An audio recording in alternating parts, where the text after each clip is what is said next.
Hey everyone, welcome to the KetonExpress Summit. Today we're here with Jimmy Moore. So Jimmy started in January of 2004. He made the decision to get rid of weight that was literally killing him. And at 32 years of age and around 410 pounds, the time had come for a radical change in lifestyle. So a year later, he'd shed over 180 pounds and shrunk his waist by 20 inches. Dropped a shirt size from 5XL to XL. And after this dramatic change in weight loss, everybody wanted to know, friends, neighbors, complete strangers, they wanted to know how Jimmy had done that. And so he dedicated himself to helping as many people as possible. And he does that now through his blog, Livin' La Vida Low Carb, as well as numerous podcasts and some amazing books, including his complete guide to fasting, the ketogenic cookbook, which he co-authored with Maria Emmerich, and Keto Clarity. We're going to talk a little bit about some of those books today, but welcome, Jimmy. So excited to have you on our summit today. Hey, I'm honored to be here. Yes. Okay. So tell us a little bit more about your keto journey. That's an amazing story. It's very inspiring for so many people. Yeah, I mean, I was always the fat kid when I was growing up, and I grew up in a family in the 80s, and in the 1980s, my mom bought into the low-fat lie, hook, line, and sinker. I mean, she had rice cakes and skim milk and Diet Coke and all this kind of, quote, diet stuff all over the place. Meanwhile, juxtaposed to that, she had 3 kids, all hungry, and feeding us basically what I call crappy garbage now. But back in the day, ding dongs, ho-hos, Doritos, Coca-Cola, Boo Berry Crunch, all that stuff was normal in our household. And so eating that kind of stuff really put me on a path to not doing well. And I now know, because my mom had to have me by cesarean section, that I didn't get the healthy gut bacteria when I came into the world, that it made me a whole lot more susceptible to insulin resistance and some other things. So you add all that with the crappy garbage, and you've got a recipe for disaster in your health. So growing through my 20s, I got bigger and bigger and bigger until I got to 410 pounds, like you mentioned. And it wasn't until I got a diet book for Christmas. Everybody wants that for Christmas. In 2003. Oh, no. But wait, the story gets better. Diet book from my mother-in-law. Oh, no. So Christine's mom gives me this diet book for Christmas. Gee, thanks, Mom. I know I'm fat. Thank you very much. So I get that book, and she had given me, several diet books over the years, but this one stuck. This one was Dr. Atkins' New Diet Revolution. It totally changed everything I thought I knew about nutrition. And so eat more fat, cut your carbs, things that I had never heard about with a diet before. Yeah. And so I'm like, you know what? What the heck? I have tried low-fat diets year after year after year. It felt like always that was the default because Mama grew up on that. Okay, well, that must be what you're supposed to do to get healthy and to lose weight. Everybody, even to this day, still kind of believes that. The sugar-free thing has come in, the gluten-free thing has come in, maybe to a lesser degree, low carb has come in. But for the most part, people still fear fat, and they think whole grains are healthy. And those are 2 lies from the pits of hell. So anyway, I embrace the Atkins diet. January 1st, 2004. I lose 30 pounds the first month, start exercising the second month because I was so energetic, lost another 40 pounds the second month, 100 pounds in 100 days. And I was like, gee, this there's something to this diet. So I stayed on it for the rest of that year, did lose the 180 pounds, and got a lot of interest from, obviously, the Atkins people wanted to know who I was. And then people were like, hey, you should write a book. You should start a blog. You should. And I'm like, what? I didn't know what had just happened to me, but it truly did change my life to now what I do for a living is talk about this stuff all nerdy and everything. So it's cool. Awesome. What a great, it's so inspiring, like I said, to so many people because it gives them hope for this battle that everybody, you feel like it's starve yourself or exercise yourself to death in order to lose weight, when the truth is we're just doing it wrong. Well, and one thing that I've learned over the years of doing this, I mean, 2003, 2004 was a long time ago now.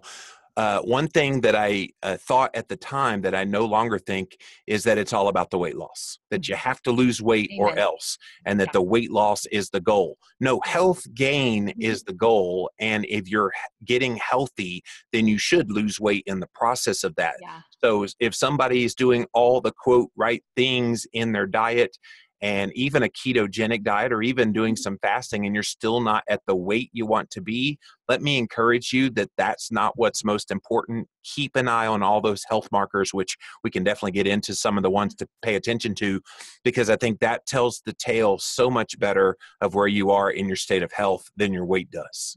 Yes, thank you for sharing that, because we get such tunnel vision based on our size or the number on the scale, and it's not the end all. We have to figure this out before we get to that weight loss, right? Well, it's the Yeah. biggest loser mentality that has taken over our culture. We see all these people losing gobs and gobs of weight on, reality television. And guess what?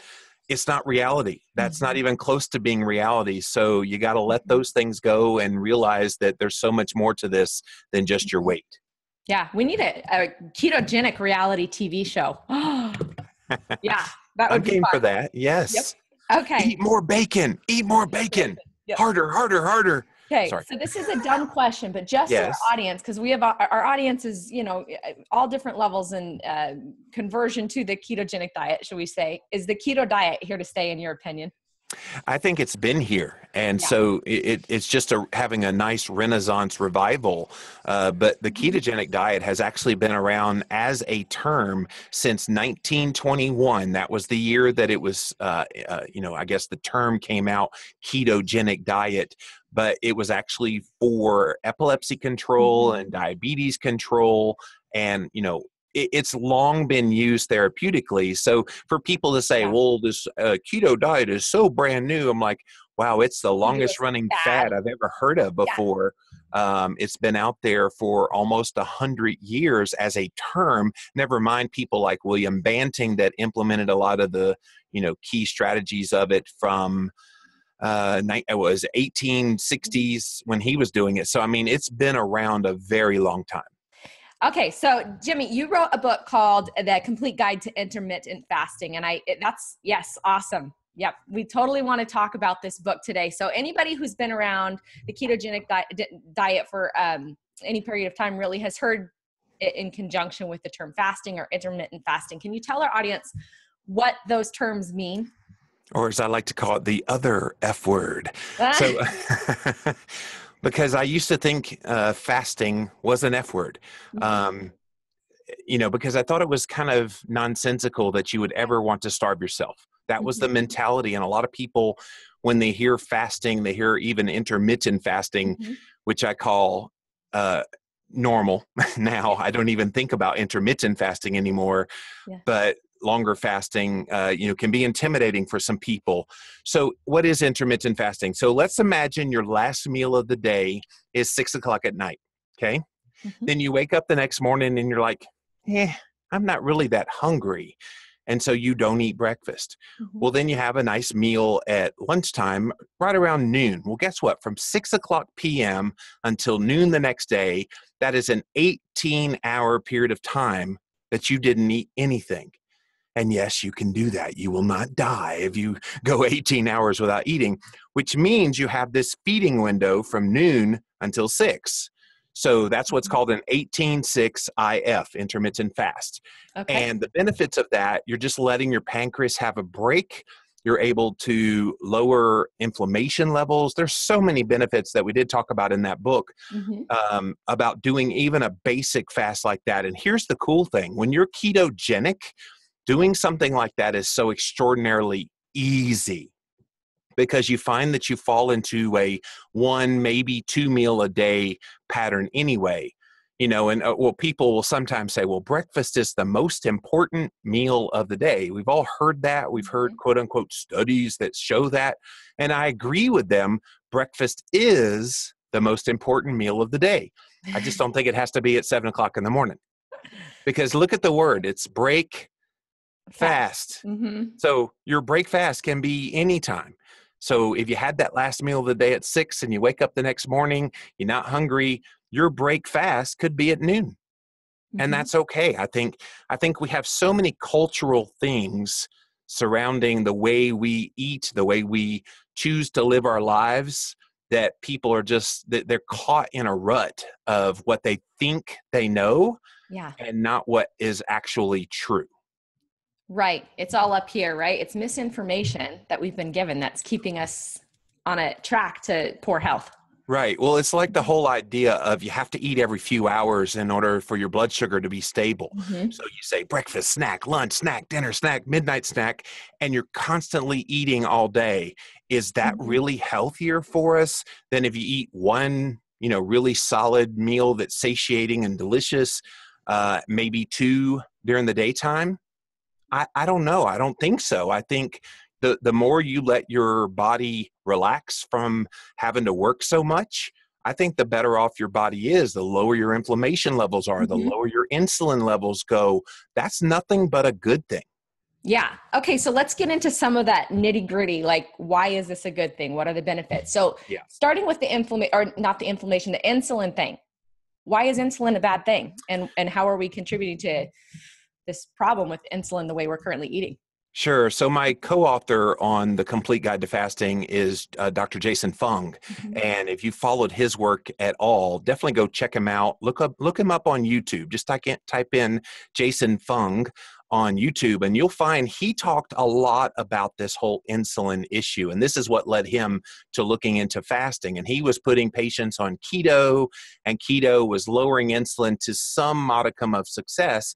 But again, for people with insulin resistance, keto alone wasn't enough. And he's like, well, what more can I do to help them lower their insulin? And so insulin is an issue because it's a fat storing hormone. And if you're still stoking insulin, even on a ketogenic diet, you're going to store body fat.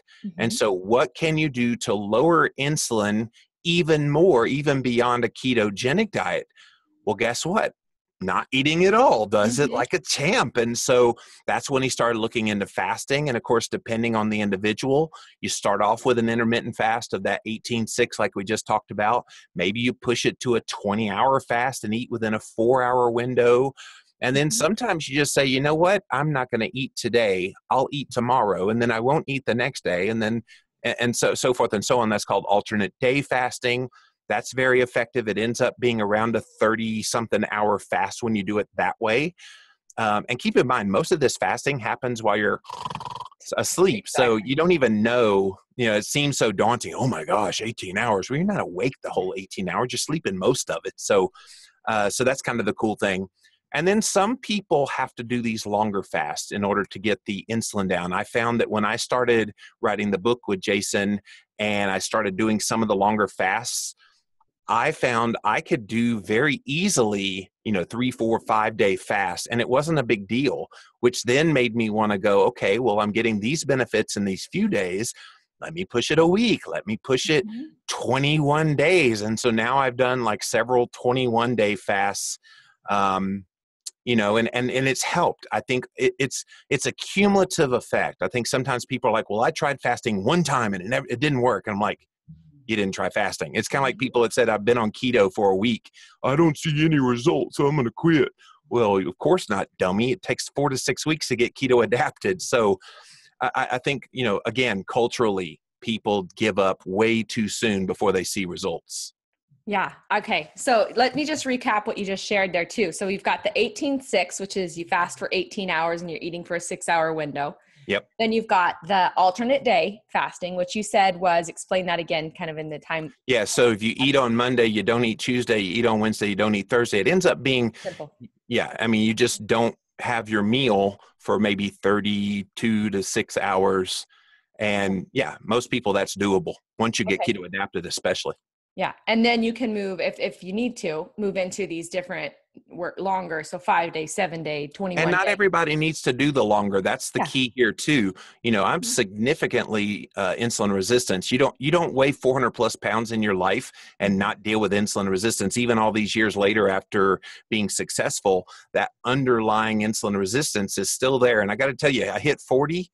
Oh, it got so much harder after I turned 40. I lost the weight in 2004, I was 32. Mm-hmm. Well, now I'm 40, almost 46. And so it's like, it's a lot harder now. So I have to work that much more, which is why fasting has been a godsend, that I can add that into the regimen every once in a Mm-hmm. while to try to keep things in line. Yeah. Awesome. So what are some of these misconceptions about fasting that people deal with? Like what's the information that people The struggle biggest thing is you're starving yourself. with? And Okay. it's like, no, starving yourself is when you're not able to find food, or you choose with food. If you choose in your head that you're purposely going to do this to cause some kind of harm to yourself, and you will blow by signals that your body's giving you that you need to eat. When you're fasting, you're in complete and utter control. You're telling yourself, you know what, if at any point I feel bad, I'm going to eat. I mean, you totally are in control. I think that's the key. And we wrote about this in the Complete Guide to Fasting, is you totally can make the decision that I've had enough. Okay, I gave it a go, Jimmy. I made it 16 hours. I got to get out of this. I was trying to make it 24 hours. I didn't make it. Oh, well, let's try it again another day. Whereas if you're starving yourself, you may blow by, signals that your body's giving you that, hey, dude, you need to get off of this right now. So Yeah. that's the main one that I hear quite a bit. Some people are like, well, you can't get enough, you need nutrients. What are you going to do if you don't have protein? It's essential. What if you don't have fat? It's essential, or you'll eat up your muscles for protein. And again, the body has a very sophisticated way. When you don't eat, it's like, okay, finally the dummy up there stopped putting stuff in his mouth. Now we can clean up some of this junk. The guy that won the Nobel Prize in Science last year won it for this thing called autophagy. And Mm-hmm. so it's where the body cleans up those old cells and old junky kind of proteins. Well, if you're not eating protein, guess what happens? All that junky protein starts being used by the body, not the muscle. It doesn't Yeah. preferentially go for muscle Not first. on day one, right? Oh, definitely not on day one. I mean, the only time it might come into play is if you push a fast beyond, say, 30 days. That's when maybe you've used up all that junk protein that's floating around in the body, and your body's like, okay, now I need to, seek it out. Which is why if you're going to do a long, long, long one, well over a month, you probably need to think about bone broth for some protein. You need to think about maybe supplemental ways of getting protein into the body. But the fat metabolism is sped up so much. I mean, by day 3 of a fast, if you're doing, say, a 7-day fast, by day 3, you are burning so many ketones. I've literally pricked my finger and seen when the jump happens. It's like day 1, okay, that's normal. Day 2, okay, you might see a bit of a dip because your body's just not sure what to make of why you're not eating today. By day 3, it's like, okay, all right, guys, hey, everybody, shift. So it You're shifts burning fat. Yeah. completely over to burning fat. And that's when you see this huge jump in the blood ketones and a huge drop in a good way of your blood sugar levels. Mm-hmm. No hypoglycemia, but you could see regular levels of 50s and 60s in your blood sugar. And that's normal. And 3, 4, maybe 5 millimolar on the blood ketones by day 3, 4 of a fast. Okay. Awesome. So there's a lot of numbers. There's a lot of science. I think our audience really just needs to get the book and study some more of that if they want We to. do try to lay it out pretty Yeah. easy in there. And my style, just like my podcasting style, is to be very conversational Sure. and share it very easily. And Dr. Fung is the same way. He's very easy to understand. He gets a little nerdy in parts, but then he explains the nerdiness. And we do the same thing in the Complete Guide to Fasting. Yeah. Yeah. Well, and I appreciate the nerdiness. I know not everybody does, but we want to know the why. We want to know some I of the. always think about 410-pound Jimmy Moore every single time I do anything in this realm, Okay. because I wish I had someone talking to me at that point. And so, while yes, I do enjoy kind of getting my hands dirty and deep into some of the science of this, I'm not traditionally trained in any kind of background in science, but I'm just enthralled by it. And I'm enthralled by the challenge of making it palatable to the general public as well. Because, you start talking words like gluconeogenesis, Yeah. what? And Yeah. so you got to kind of explain those things in easy ways for the average everyday person to understand. Yes. And we don't need like you said, a degree in science to understand it. So perfect. Right. Awesome. So that all that information is in that complete guide to fasting for our audience. Okay. So, so let's go ahead and revisit some of those benefits. We've talked about, reducing our insulin levels, reducing insulin resistance, getting blood sugar under control. What are some other benefits of the fasting as it relates to the ketogenic diet? It's going to sound so funny, but not eating takes away cravings. It Okay. sounds Yeah. so crazy because Mhm. people think, oh my gosh, you don't eat for a period of time, you're going to get progressively and progressively and progressively hungrier, hungrier, and hungrier. Day 2, yeah, you feel hunger, especially if you're ketogenic. Let's lay the groundwork here. You must go ketogenic before you start a fast. And I say must only because unless you're a sadist and you enjoy pain, Yeah. you want to avoid the pain of this. Day 1 is pretty easy when you're keto. It's day 2 that's kind of hard. But the amazing thing is by day 3, maybe even 4, you're not hungry at all. You're not craving at all. And that's shocking to people because they don't think about, oh my gosh, my body really doesn't need as much food as I think it does. Or maybe what I thought was hunger when I'm regularly eating. Your body, it adapts extraordinarily well to not eating for a period of time, which is why I'm a big fan of people implementing a few days of fasting, periodically from time to time. If that means once a year, great. If it means twice a year, if more often, you just got to realize your body doesn't need as much food as you think it does. And doing these longer fasts tells the tale. I'm not craving. I'm not hungry. What in the world is going on? Yeah. And like you said, by day 3, you're suddenly feeling better. You have more Yeah. mental focus, more energy, more. Oh my gosh. When those ketones kick in, I loved it when I wrote the book and we were in the promotional aspect of it, and going out there doing podcast. I was in like day 10, day 12, day 15 of a fast. Oh yeah, I haven't eaten for 15 days. And the groups are all just like, oh my gosh, how are you standing? I'm like, I'm not only standing, I am so lucid right now. It was just amazing. And I had fun doing that. And it's kind of a secret weapon that I think a lot of like Silicon Valley people, I saw Tim Ferriss is now Oh, yep. talking about, oh yeah, I do the 3-day fast. And of course he adds in exogenous ketones and some other things during his fasting. But yeah, I think everybody that's kind of, in this space of health and in the entrepreneurial kind of spirit and creativeness, they realize the best work comes out of a state of full-on fasting. And they all call it biohacking. Yes, that's exactly what it is. So I was also going to say, you're talking, people are like, what? This is crazy. You fast? This is in the Bible, people. Yeah. They've been doing this for thousands of years. 40 days and 40 nights, I think this man called Jesus did. I know. So, yeah. What was with that? Yeah. If Jesus can do it, so can I. There you go. Awesome. Very cool.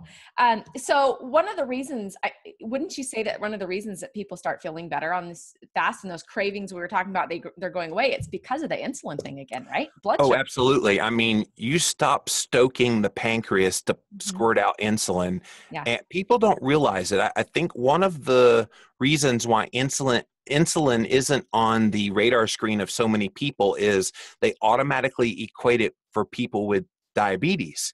And I'm like, okay, yeah. Do you think those type 2 diabetics just suddenly overnight became a type 2 diabetic? No, it happened because time after time after time, they would spike the insulin from the foods that they ate primarily, maybe somewhat from the stress in their lives and some other reasons why insulin would be stoked. That's how it happened. And if you can keep it low, then you can ward off type 2 diabetes. But it plays so many roles in the body that it's silly that you wouldn't want to keep an eye on it. And here's the sad thing. A lot of mainstream doctors, my doctor included, stopped running fasting insulin. I recently went for an update to my doctor, and I told them that I wanted a fasting insulin. I wanted HSCRP to check for inflammation. I wanted kind of this and this and this. And they came back and they're like, well, insurance won't pay for insulin. I don't care if insurance pays for it or not. I want the fasting insulin.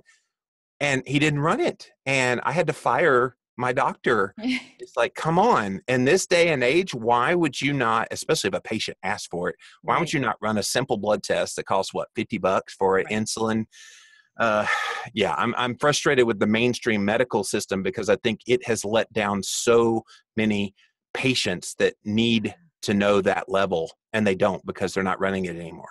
Yeah, it's time for a revival. They need to get aware of what's happening. And I'm excited to see so many doctors jumping on the ketogenic bandwagon and starting to educate their peers about why this is amazing. And a lot of those doctors are getting on board because they have had patients who came to them and said, hey, I tried this keto thing and it's changed my life.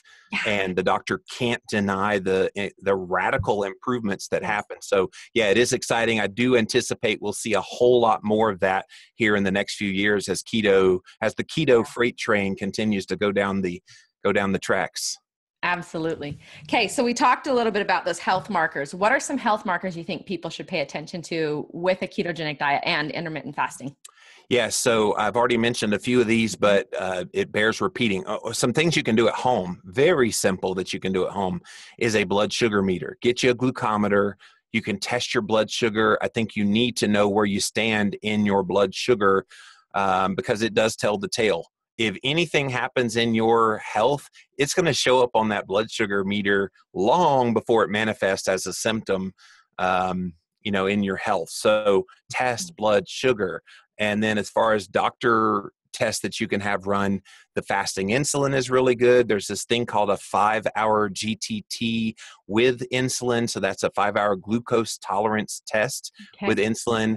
I did this with a low carb meal several years ago now. Dr. Westman, Eric Westman, my co-author on the Clarity books, actually helped me do this. I ate a meal and he tested the blood sugar and the insulin after, and it found the blood sugar was plummeting like a rock. I had reactive hypoglycemia. This was before I went full on keto, and it was just low carb at the time. And then insulin was going up and up and up, and I'm going, okay, this is a low carb meal. What's going on? And so when I went full keto, all of those symptoms went away, but I wouldn't have known this had I not done the Without that. 5-hour GTT with insulin. So Mm-hmm. you can easily, now careful, because if you go ask for that, they'll make you drink like a serum of Oh, yeah. glucose syrup. You don't want to do that. You will definitely go hypoglycemic if you're keto. Mm-hmm. So that's a good one. HSCRP is that key inflammation marker. There are other ones, homocysteine, IGF-1 that you can have run, but HSCRP is a very standard test that any doctor could run for you. Of course, getting a full workup is always a good thing. A full thyroid panel is always a good thing as well. Mm-hmm. Sometimes things will pop up in there. I mean, you don't need to complicate it. I think at the end of the day, you can see and feel how you're doing, and you got to just take proactive measures to be as healthy as you can. Yeah. And just know that, hey, the ketogenic diet and fasting is fixing so many of these issues that people are finding with this too. So, And I would encourage getting a baseline of like all these biomarkers before you start keto and or a fasting regimen, and then test again, once you are starting to see results in the weight. That's kind of a proxy of, okay, something must be good happening in my health. I would also say your lipid panel is a great one, but not for the numbers that your doctor traditionally right. looks at, The cholesterol and like total cholesterol and LDL. I would say look at triglyceride to HDL ratio. That's a really good one. If you want to get all fancy schmancy, you can get this thing called an NMR lipoprofile, which is the advanced cholesterol testing to look at like LDL particle number and particle size. And you're looking for small LDLP to be very minimal, definitely under 500, and you're going to be good there. yeah. And what I love that suggestion there that we do this before starting a ketogenic diet if you're just going to get started, because what great evidence in 6 months, a year's time that this is the right thing for you when you can look at those numbers and see the improvement. Well, and especially if you're going to be a success. I mean, that's one regret. It's like when I went into doing the Atkins diet in 2004, I had no idea I was going to lose 180 pounds. I had tried diet after diet after diet, and I kind of expected this one to fail just like all the others had. So I didn't have any numbers run. Everybody's like, what were your numbers before? Heck if I know. They were bad. I don't know. Yeah. But I didn't care at the time either. Now I care abundantly, and I'm probably the most voracious tester of health markers you've ever met.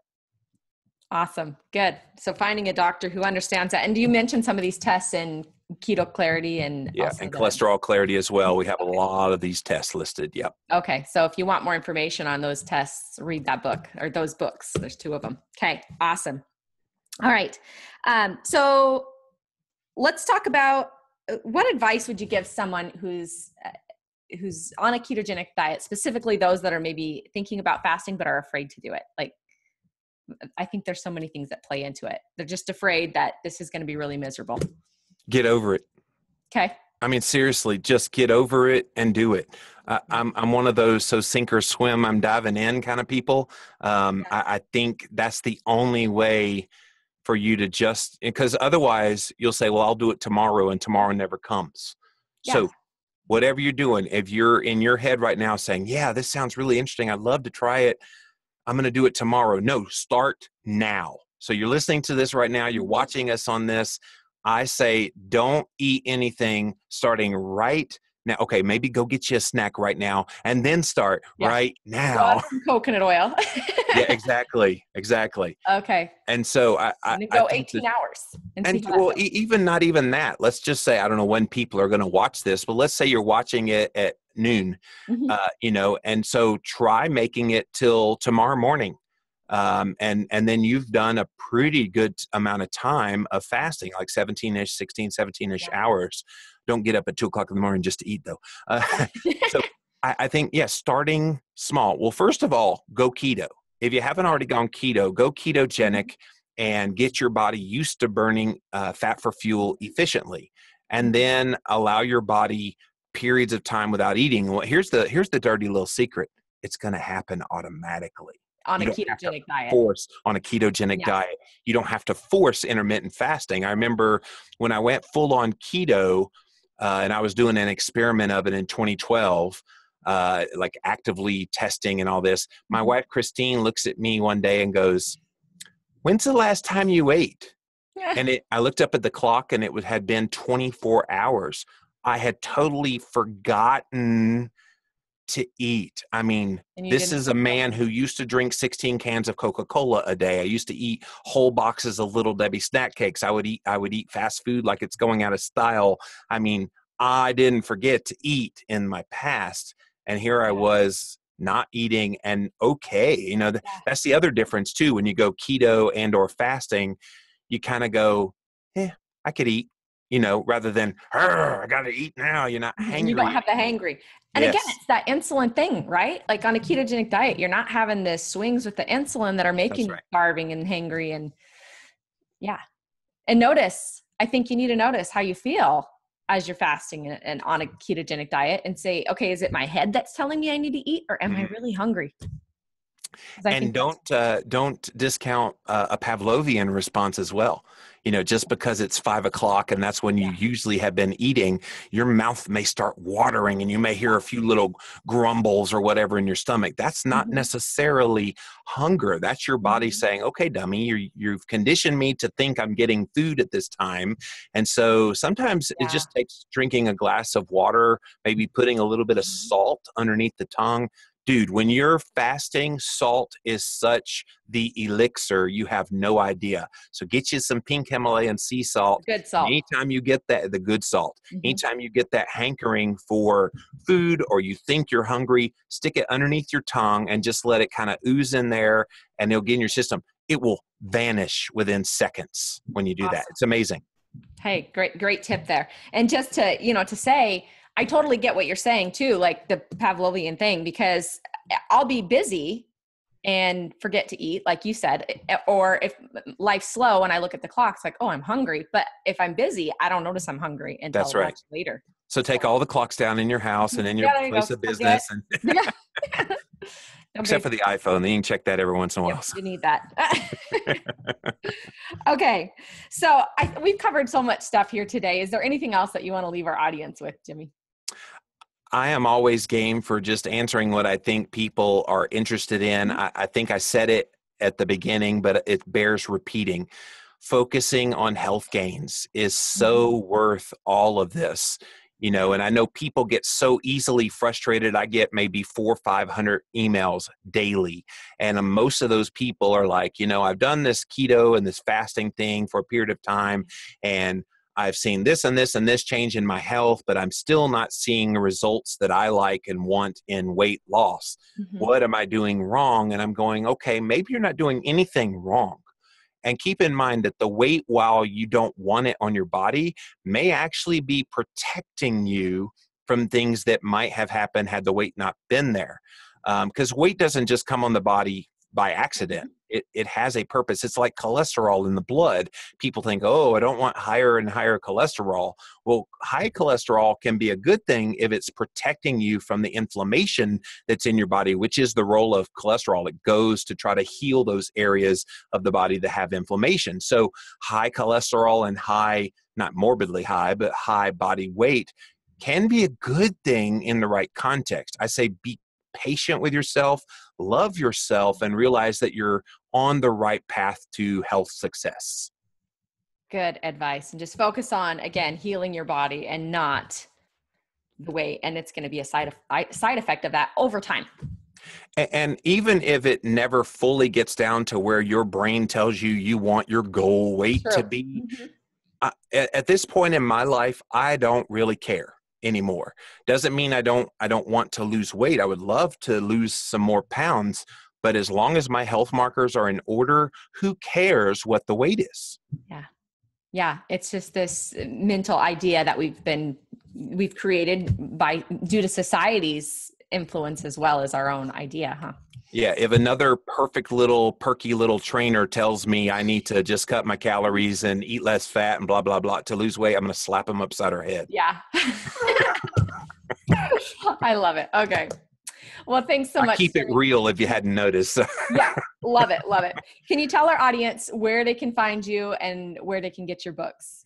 Yeah, I'm pretty easy to find. livinlavitalowcarb.com is the website, and it has literally all my podcasts and books and everything that I do. You can also Google my name, Jimmy Moore.